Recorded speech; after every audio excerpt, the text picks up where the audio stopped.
I guess it's going. I don't fucking care about Comic-Con.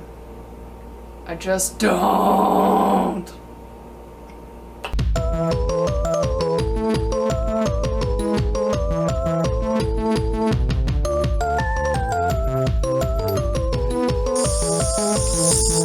Geeks of the Week. Hey guys, welcome to Wednesday on Geeks of the Week. I'm Luco. This is the show. We almost were gonna have a full cast again this week. I don't think we've had a full week in a while, and that's everybody's fault, including mine, of course. But Nikki's finally back, so that's cool. Anyway, so Mario and Nikki talked a lot about Comic-Con, and it was kind of cool to hear what they liked about it, because I never really followed Comic-Con that much to begin with. I've always been vocal on the show about not being a huge fan of it to begin with, and not really being that interested in it. So I guess it's no surprise that I don't care about Comic-Con, because that's me every year. But hearing Nikki's story about the Supernatural panel was actually really, really touching.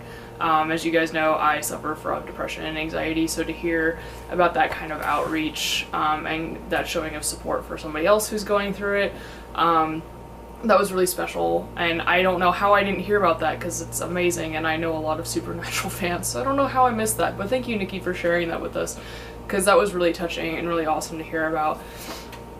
Mario, I already talked about Mario. Mario was just really excited about Comic-Con, because that's more his jam. And again, Steph and I kind of have the same feelings about Comic-Con, just kind of done with it. She asked us if we felt like nerd culture was getting like too oversaturated, like I guess in general. I don't necessarily feel that way. I feel like it's becoming more mainstream, and that's not quite the same thing. And I've said this before on the channel, that I think geek culture becoming mainstream is a good thing, because it means that we're being more accepted in by people who in the past would have bullied us for liking these things, and I just think it's a great thing overall. It's not perfect, but I think it really only benefits us in the end, gives us access to bigger and better, more awesome things like the Marvel movies. I mean, because those wouldn't continue to be made if they weren't such huge moneymakers, and I think half of their success is because of nerd culture growing to be as big as it is, and vice versa. I think nerd culture has also greatly benefited from things like the Marvel movies, especially the Marvel movies being good. Stares at DC's direction. But I don't necessarily feel like it's oversaturated. I just think people are just celebrating more and more the things that we've always loved, and to me it's just a continuation of nerd culture just becoming more accepted. I don't necessarily feel oversaturated, but I can understand why people do feel that way. Superhero movies are coming out more and more frequently, but I just think it's cool, because I love going to midnight showings, I love going to super nerdy movies with people. I'm not going to see Ant-Man, ironically enough, but I kind of enjoy the whole thing, and it's nice to be able to more easily find people to nerd out about these things with. And stuff, I am seriously tempted to come up to Vegas when Civil War comes out, and see it with you. Because we bonded so much over Winter Soldier that I think it would be amazing to see Civil War with you, so we'll see. No promises, but I would definitely love to see it with you at some point, because I know a little bit of what happens in Civil War, because I don't read the comics, but I know enough from friends, so I kind of know what's gonna happen, and so I understand your feels. I understand, and I want to be there for you, if I can. So, since both Steph and I have kind of just talked about things we don't care about this week, I'm going to talk about 3 nerdy things that I do care about this week. Number 3 is Tiger and Bunny. I know I'm dating. Tiger and Bunny's a little bit outdated, because nobody really seems to talk about it anymore. If you haven't heard of it or haven't seen it, Tiger and Bunny was an anime series that came out in 2011. Yeah, 2011. And it's actually about superheroes in this futuristic world that are sponsored by corporations and they film them on TV as a show, but it's also very real. They are stopping real crimes. That's what it's about on the surface, but it gets like way deeper, and the characters are really awesome, and it's one of my favorite animes.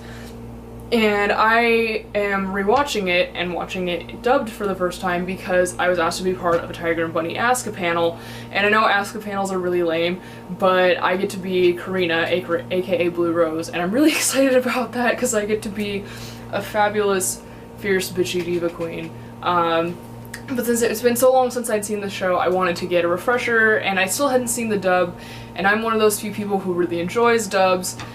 So I wanted to check it out. I think it's a pretty solid dub. I'm not a big fan of the guy who plays Wild Tiger. He's a good actor, I just don't think he's the right fit. I do super love Yuri Lowenthal as Barnaby because Yuri usually gets voices like little kids, so to hear him voice a fabulous bitch diva queen like Barnaby makes me super happy.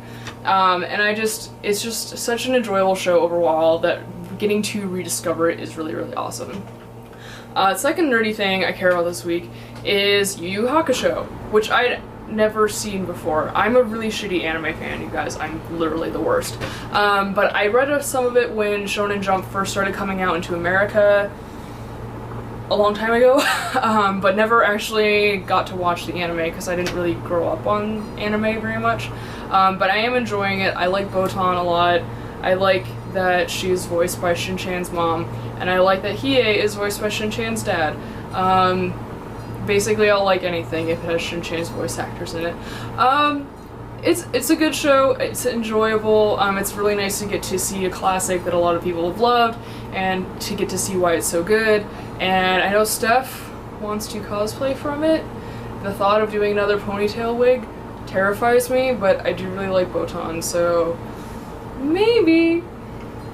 And the number one nerdy thing I care about this week is this cute little manga called Prison School. It's about as bad as it sounds. I wanted to give maybe a more full review next week when I've read more of it, because I literally started reading it Monday night. And the anime is actually airing right now. You can watch it on Funimation. There are only like 2-3 episodes in, so not very far at all. I find it strangely enjoyable. As I've said on the show before, although I like ladies and I like boobies, I've never been much of a fan of anime fan service. But to me, the fan service in Prison School is over the top in a way similar to Kill la Kill, where it's done so ridiculously that it's not even sexy. The boys who read the manga, judging by the comments, don't feel the same way, but to me it's so over the top that it's not even sexy, it's just hilarious. The way it's drawn is really funny because the artist is actually really amazing. He's very, very talented and draws like these really detailed, really lifelike anime faces. It's hard to describe, but he's a very, very talented artist. But he also does these like super weird, like he'll like really ugly zoom in on someone's face when they're thinking about boobs. And to me it's just really super comical. There's a lot of it that's shocking, there's a lot of it that is very perverted, but to me it's like this weird commentary on how dumb and perverted boys are, which I'm super about that. I'm probably interpreting it totally wrong, but I don't know. I'm enjoying it. I'm roughly 40 chapters in, so maybe like about a fourth of the way caught up. So if you are looking for something super risque and thoroughly entertaining, definitely check out Prison School, at least the manga. I have heard that the anime rushes things a bit, but that's to be expected. So if you are looking for something entertaining and different, and you like boobs that grow with literally every chapter, check it out. Speaking of, I would like to go lay in bed and continue reading Prison School, so I will see you guys next week. Hopefully we'll have a full week again. Steph, you better bring the Melf so we can have a full week, and also Mel, because I love Mel. Anyway, see you guys next week. Go read Prison School, and bye!